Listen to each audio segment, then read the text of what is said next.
Welcome back to Actual Proper Podcast. Myself, Reece, Farkash, co-host Twila, Amato. How's it going, Twila? It's going really well. It's been a good day. Yeah?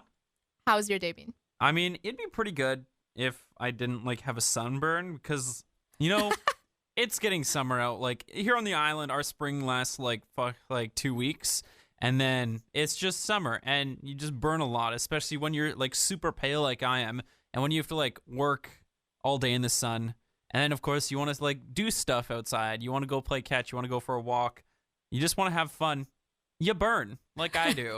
And, of course, you don't want to put on sunscreen because you want a tan. Right, but that's your fault, too, though, for not putting on sunscreen. Yeah. Do I feel bad that you have a sunburn? Maybe only half. It's mostly a lack of forethought, to be honest. I never think of putting on sunscreen. I'm glad you recognize that it was a lack of thought on your part. But what has been your worst sunburn? My worst sunburn. I had a few as a kid where it's covers my entire back, super red, that kind of stuff. My gosh. Peels for a long time afterwards. Mm-hmm. But probably my worst one was a couple summers ago when I was in Kelowna. It was a plus 40 some day, and I was wearing sunglasses, and I was just outside all day going to different events for the station I was working at. And then my entire face burned so unbelievably bad. The worst of all was my nose, which was probably maroon red at that point. It was crazy. It was so bad. And then when it given a couple days for it to set in and stuff, it not only did it swell and the skin get really, oh my gosh, it covered it like a hide. It was disgusting, and it started cracking all the time. It was really, really bad. It took forever to get to the point where it would go back to my normal nose, but my nose would still be for a year afterwards still a different color than my actual skin. Oh my gosh. Yeah, it was pretty crazy. That sounds really terrifying. What about you? That sounds so terrifying. Did you not think of putting on sunscreen though? No. Okay, your fault. And then I did after for the rest of the summer. But no, that sounds so terrifying. Mine I don't think is nearly as bad as that. So my worst sunburn definitely was when I was about 10 or 11. So quite some time ago now. And it actually was my entire back, my shoulders, and my arms. And it was so bad that I actually was in pain for weeks on end because I couldn't move, and I couldn't sleep on my back, and I couldn't really it was just an uncomfortable situation because it's a large part of your body, and it's your upper body where, as a kid, of course, and in the summer, you're trying to move around, you're playing around and stuff, but I couldn't do any of that. So I was in essence bedridden for quite some time. Yikes. Yeah, it was really bad. And it, of course, it would sting and it starts peeling, and it's so agonizing because it's different extremes where the one is really painful, but the other one is you have the urge to itch and scratch, but you can't because then it'll obviously make it raw again and it'll start hurting again, and you kind of restart the cycle, and so there's no winning in the situation, and it was so bad, and it was all because I didn't put sunscreen on, and this was back. This was actually back in Manila. Well, not in Manila, but my mom's relatives, they have farms out in the countryside, so we went there for that summer. And we were just by the beach every single day, and not a lot of sunscreen going on. And ever since then, I'd been a little more careful. But because I'm a little tanner than you are, I can definitely be in the sun a lot longer. Oh yeah, but within 5 minutes, I'm definitely sunburned. Yeah, no, at least I can stand around for hours on end and not really burn. But lately, I've definitely been a lot more sensitive to that. I think mostly because the past few summers I've been working indoors and in offices and things like that. And so I think I've kind of lost that immunity somewhat. And so I've definitely I burn a lot more easily these days. So now I actually my cheeks are a little burnt and they're feeling a little raw and not fun. So there's that. It's not as I said, it's not as bad as when I was 10 or 11. That was really bad. Yeah, but for 2019, still not great. No, definitely not. Also, Yeah. it's not even summer. It's just spring. And like I'm already like getting Literally sunburns. not even April. Yeah, exactly. But yeah, that's like Almost. my sunburn right now. Like what you said, itchy sunburns. That's like mine right now. Itchy sunburns are the worst. They are. Ouch. Yeah. But yeah, we want to actually talk about easy meals for one today because it's not totally sad and depressing. Sometimes it can get quite interesting, and that's where your creativity can really shine. I don't know. When you mentioned sad and depressing, I kind of started feeling a little sad and depressed. Well, you won't be after these tasty meals. So click, read for more. Yes, there's 15 examples, one per page. Yeah, enjoy. Exactly. After the 15th one is crackers and peanut butter. Okay, Have you ever wait, heard of people is eating that the best crackers, one? peanut butter, and jelly like as like a peanut butter and jelly sandwich, but with like cracker bread? Like it's so weird. I've heard multiple people, or like that's weird. ketchup and crackers. Okay, that's I'm disgusting. sorry, people out No, there, no, but no, like that's disgusting. what? Let's not. That's disgusting. Is I it? will What's say, the appeal? I don't know. In fact, ketchup is very like, especially in my family. I feel like it's so like.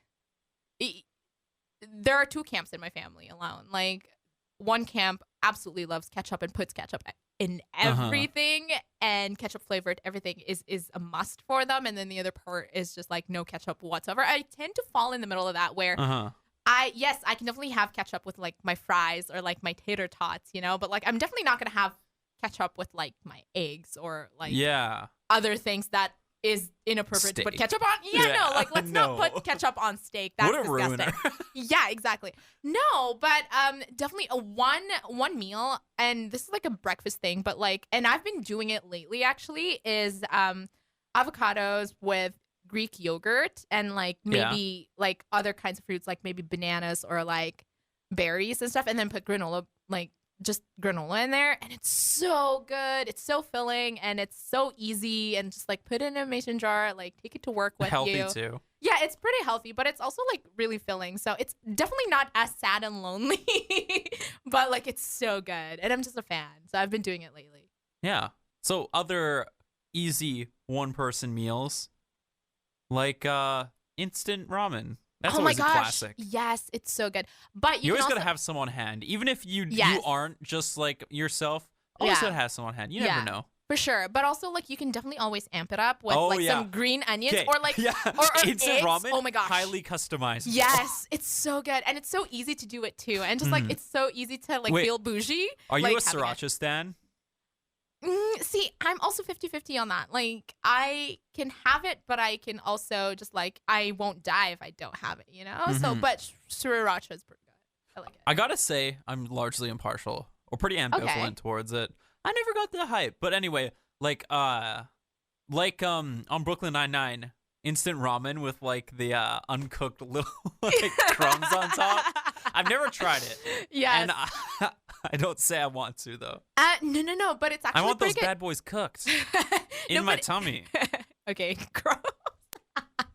No, but it's actually when you have sort of like not even al dente, but like when it's uncooked, like it gives it a little crunch and a little bit of a texture, and that's kind of nice, you know. And again, it's a very tiny thing to do to like such a because I mean, let's face it, it's garbage meal, but like it's so easy to customize it and make it feel like it's not as much of a junk food as it is, right? So like I highly recommend just like not cooking like a little bit of it and just like exactly, and just like crunchy bits on top. Have you ever had like the fully like uncooked, like you just like open the pack and just like eat it? Oh, most definitely, yeah. Yeah, I feel like that's a classic for any childhood. Oh yeah, sure. exactly, and it's actually like a popular snack. And again, like I feel like this is starting to get into like a deep dive of like Asian things, but like this is a huge Asian snack actually, like uncooked instant ramen. Yeah, and there's like seasoning for it, and you just eat it just like that. Like you crush it in a bag, and it's essentially like chips, and it's probably highly unhealthy. I used to do that all the time, but it's so good. Yeah, it's so good. Yeah, there's definitely like so much salt and stuff in it, but oh man, sodium, it's so easy. MSG, so good. Also, highly customizable meal for one, grilled cheese. Yes, but if you put ham on a grilled cheese, it's not grilled cheese. It's a grilled ham and cheese. Let's get that out of the way right now. Okay, wait. I'm a but are grilled you cheese against purist. that? I'm a purist with my grilled cheese. Okay, I'm not against it, but it's not grilled cheese. Like, you go in, someone asks you, "Oh, do you want a grilled cheese?" Yes, I do. Hands you a grilled ham and cheese? What was that? Is that an attack? Whoa, okay. What? I What? feel like this conversation is What starting is to get happening? heated. Okay, let's calm down. It's still good food, though. Yeah, but grilled cheese with bacon? Yes. Still grilled cheese. Oh, okay. No. I don't get this because they're both meat products. No, see, I feel like bacon is what you could just add to anything. It's like, Yes, but that doesn't. Okay, grilled cheese. but it doesn't is grilled cheese. overtake anything. It just makes things better. While Well, it's like, so does ham, though. no, it doesn't. It totally takes out like the number one spot. No, ham can be a little neutral, if it's not smoked or like heavily salted. I feel like it can be a neutral like thing that you can just slip into a grilled cheese sandwich. I see you shaking your head a lot. Yeah, I don't see the eye to eye with that. But have you ever No. had chili powder in grilled cheese? It is amazing. No, that is not grilled cheese. Yes, it is. No, it's it's just a powder. It's No. less than ham. It's so much less than ham. I disagree What? completely. That sounds disgusting. What? I love It's chili. so good. I love chili and I love It's so spices, good. but chili powder on Yeah. grilled cheese sounds disgusting and horrifying. What? Yes. I disagree. How about we agree to disagree on this point? I feel like you're going to continue there. No, never And- mind. And I just stopped. I lost my train of thought. I'm sorry. All right. We are talking recommendations. Specifically because you're very huge into literature and Yes, I reading am. real books, whereas I'm definitely super into comics. Comics So are I books feel like too. it's like the duality of like professional reading and then just like silly reading for fun. Recommendations, both knowledgeable in both aspects. So Okay, but throw it let's throw it out there. I have to clear this up though because not everything I read is like nonfiction. Do Oh, you know yeah. what I mean? So like it's also for leisure. So just like comics, and I mean comics are books too. Oh yeah, for sure. Kind of. Kind of. They just have pictures. Yeah, exactly. Even like I'm super into comics. Calling them books? Okay, Graphic fine. novels is a little better. Okay. I Books see is you. might be a little too profesh for them. But anyway, so yeah, we're thinking of making this a thing. Like do like one per Recommendations? episode. Yeah, just like one book reading, one comic reading. Most so definitely. what would be your choice to recommend for a book for someone? Well, for this week, I'm actually currently reading it. And what book? Sorry, would it be for? What's like the target demographic? For our I'd listeners. say this is very much not necessarily like all ages, but definitely like high school and up, especially if you're like a precocious like high schooler, most definitely. Because like this is the kind of book that I can see myself reading when I was probably like 14 or 15, you know? But anyway, this current book that I'm reading is by Ruth Ozeki. I'm not sure if I'm saying that last name correctly, but and it's called A Tale for the Time Being, and it's so good. And I think I'm particularly like into it mostly because parts of the book. So it's in two places. So the first part is set in Tokyo, Japan, and the other part is set here in Welltown, so Quadra. And like there's so many like references to Canada and to BC in particular, like a lot of like things that you can only find here in this province, which I Yeah. think is super cool. But also like she describes a lot of like I guess just the scenery and like weather events that are just like so particularly like island. And so I'm just like, yes, I totally get this. Like the bad like winter weather where it's rain, and then like you get a little bit of sun and then rain again and just like power outages because of like windstorms. And I'm like, yes, that is us like right now. Power outages because of windstorms happen here all, All the time. But I guess because trees fall on power lines, that makes sense. There's a bunch of trees here. It's Yeah, a forest. that makes sense. I was gonna say, what? Well, how was the power or the wind turning off the power? That didn't make sense. But now that Yeah. you say it out loud, it makes a lot more sense. No, but it's a really good read, and it's just it raises a lot of I guess it raises a lot of just awareness or about bullying and just family dynamics and bad economy and how that can affect a breadwinner, say, obviously like financially, but emotionally and psychologically as well, and how that can like impact them culturally as well. And those are just, I guess, like I can just, it's a really cool thing to kind of just put together in one package, and it's super neat, and it's also just very poetic in a lot of ways, and again mostly because it describes a lot of what I can relate to, which is the island life. Or like there's this one passage or like one chapter where the character is waiting at the post office, and there's only literally like one person at the post office, and the post office is only open like 2 days a week, and I'm like, small island life, like this is that's it. Yeah, like that's exactly it. And I'm just like, and how fast word spreads around the town because it's so tiny and there's not a lot of people, and you all know each other. And I'm just like, yeah, this is it, so I can definitely relate to it on a more personal level, but I highly recommend it because it's so well written and it's just so well done, and it's so good, and I can't wait to finish it because it's so good. Nice. What about you? So mine would be, if you're a reader who generally prefers sci-fi settings and you want to experience more, like a large setting as well as a large sum of characters, I definitely recommend Hal Jordan and the Green Lantern Corps, Rebirth, Volume 1. Oh, wait. Rebirth is a title or like the series? So Rebirth is it's like a company spanning series, isn't it? Like there's different eras in comics books, and with a new Rebirth line that launched just a couple of years ago, it kind of reset everything, so it's a jumping on point for new readers. Okay. So it's very easy to tell what's Rebirth and what's not, because it's a giant letters, says it at the top of every single book. So it's real easy to tell what is what. There are indicators. Yeah, you can't miss it. Big, bright, white, blue letters, but it's called Hal Jordan and the Green Lantern Corps, and it follows just the Green Lantern Corps in general with different stuff that's going on in the universe. And you're introduced to a lot of different characters, specifically like the 4 Green Lanterns of Earth, and how stuff is working in the Corps without their always present leaders that there were before. So there's kind of in disarray. So while they're learning how to do things, it's a really easy time for the reader to also get to know them because they're learning them in a new way. They didn't have to have like 6 years of backstory. That's kind of how they started Rebirth, like the writers did, as a jumping on point in that sense. But I'd also definitely recommend just the title Green Lanterns, which follows 2 Green Lanterns. They're brand new from Earth, and if you don't know a lot about Green Lanterns, like at all, it's a great point, because neither do these people. They're like normal people who just became Green Lanterns. So they have no idea what's going on, what's happening.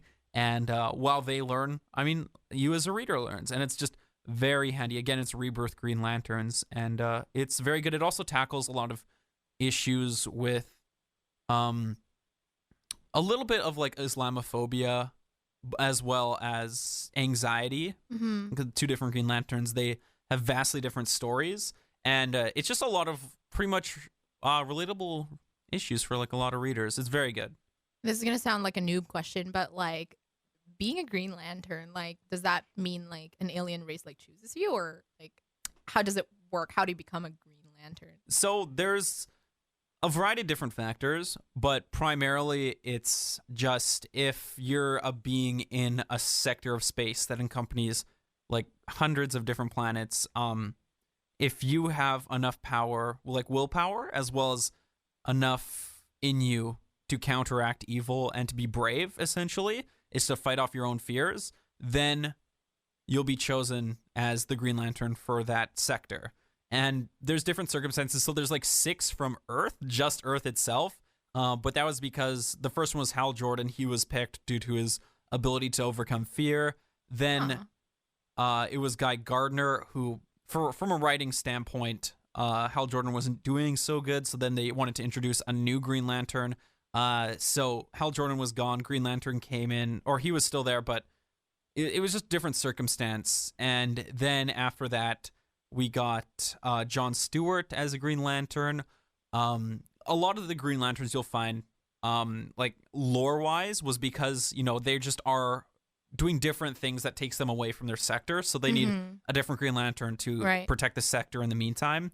And that's kind of why there's 2 new Green Lanterns, because all 4 of the other ones are in the title Hal Jordan, the Green Lantern Corps. So they're off-world doing a lot of different stuff. So, Earth is unprotected, as well as the 4th Green Lantern, Kyle Rayner. He was selected as a Green Lantern because there were none able to serve, essentially. So his ring, each Green Lantern has a ring, and you can only wield it if you are the chosen one for the ring. But his ring was made so that there was none of that limitations, so anyone could pick it up and use it. So that's why he became a Green Lantern, because there was necessarily no limitations, but there was also like, they needed a Green Lantern. So they just, Earther, let's do it. Can I become a Green Lantern? Because I feel like all you really need is, you said, willpower, and I'm willpower, highly and the ability to person. Overcome fear, though. Okay, yeah, no, I'm a person full of fear. Maybe not. Yeah. So sad. But yeah, check him out. Hal Jordan, the Green Lantern Corps, and then just Green Lanterns, both under the Rebirth brand. Yeah, check it out, you guys. Yeah, so those are 2 recommendations for today. We wanted to quickly also hopefully launch an advice segment, depending on how well this kind of does today, where we just offer completely unsolicited advice on different topics. Today's, specifically, though, is job interviews. All right. So, job interviews. It can be really scary for a lot of people. Some people have no troubles doing it and ace job interviews so well. And I just wanted to say, the thing that I feel is such a huge part of job interviews, it's not necessarily your qualifications. You list those on your resume, and your employers already know what interviews the primarily purpose of them being. And I see this a lot, just in my time as a working person for like so many years. But interviews are primarily for, we have this role in our workforce and we need it filled, but it can only function necessarily if it's the right person. Right. So that's what I feel like interviews are for. If you're someone who necessarily is too out there during an interview, that could be a huge red flag, because they're almost a little too familiar off the start.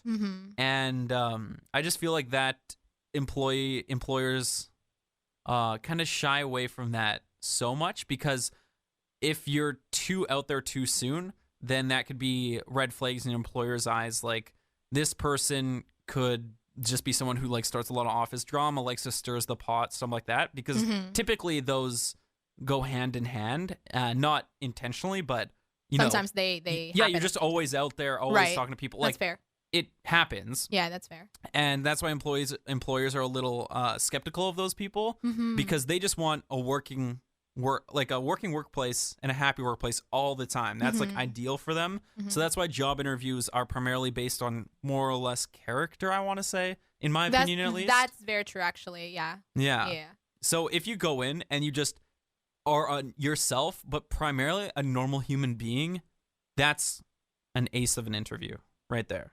I think so. But I think a middle way sort of would be a 50% like professional and 50% your character, because of course, I mean, yes, you want to be professional in these circumstances, but you also want, like you said, you want part of you to show up. You want your personality to show through. And again, that's what interviews are for, is because that's why I think personally the best interviews that I've had, and the interviews where I've actually gotten like a job offer out of, have always felt like a conversation. It's never about, so answer X and Y, like it's always just like a back and forth, and you have a few laughs, sure, but like it's never quite intimidating, but it's not quite comfortable either. It's this kind of like happy middle of like, you're on your toes, but you're also, you know what, I can see myself in this role, or like I vibe with this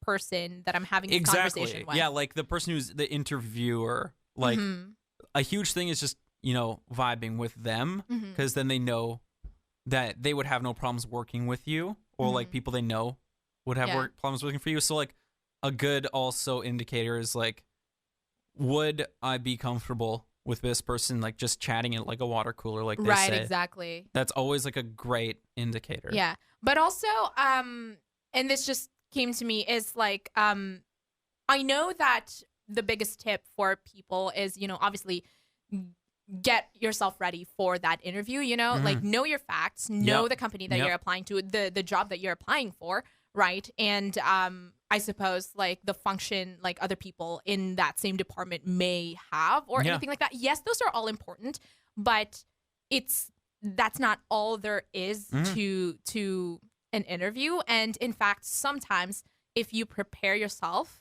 when you're well prepared, you start to sound like a robot, and that's also not good, because then all you're really showing is you can be you can be a cog in the machine, but that's all you are. Like, you're not really bringing anything stellar to the table. You know what I mean? Like, you're kind of, you're just a part there, and that's that. You can blend in, but like nothing else. And that's also not necessarily like a huge red flag, I would say, but it's definitely not attractive either, right? So yes, prepare yourself, but also it's okay to not know a few things here and there, and it's okay to be upfront about that. It's okay to be honest about that. Of course. Like, some of the best interviews I've ever seen where you just ask not a lot of questions, but just ask questions that you don't know, but stuff that you do have an interest in knowing, because that shines through. So it's something you can't really fake, and it really goes the extra distance. But it also shows them that you're interested in knowing more about them, the company, and the position, right? So I feel so it's okay to not know everything. It's okay to, to not be as polished as you want to be, because, you're human too, and you need to show that, because, you know what? They want to hire a human being. They don't want to hire some AI. Yeah, and I also, like, with the asking questions, like, during your interview, that definitely shows them that if you didn't know, you wouldn't just go rogue. You would ask questions if you didn't know things, right? Which is huge. Yeah, exactly. But I do know that there is that pressure to know everything, and especially now that, obviously, like, people applying for jobs are younger and younger, and they're a lot more tech savvy, and companies obviously are pushing for like a digital kind of like output, right? So everything is easy to find, granted, but it's also, again, it's okay if you can't find that, or if it's not clear, just mention that, it was on your website, but I had a few more questions about it, or, like, I was unclear on this point and stuff. And that's okay. I mean, I did that for, again, a lot of the interviews that I felt comfortable with and that I'd gotten job offers out of. So, it's okay to be honest. It's okay to not know everything, and it's okay to stumble a few times. Of course. Yeah. Ask questions. Yeah. Okay, cool. That was a great advice for that. Unsolicited advice. Yeah, unsolicited advice that is no way held liable by us if you don't get the job. Just some tips from some friendly friends. But if you had any questions, or you had any advice that you wanted us to give or answer on the podcast, feel free, message us on Instagram. That's usually a good route for me. That is a Send us an Insta DM with a question, and we might get to it. Slide into those DMs. Slide into those Insta DMs, and we might get to your question on a podcast. That'd be really cool. Definitely, yeah, it would be. All right, awesome. That's gonna be it for today's episode, but we'll be with you again next week. See you later. Adios.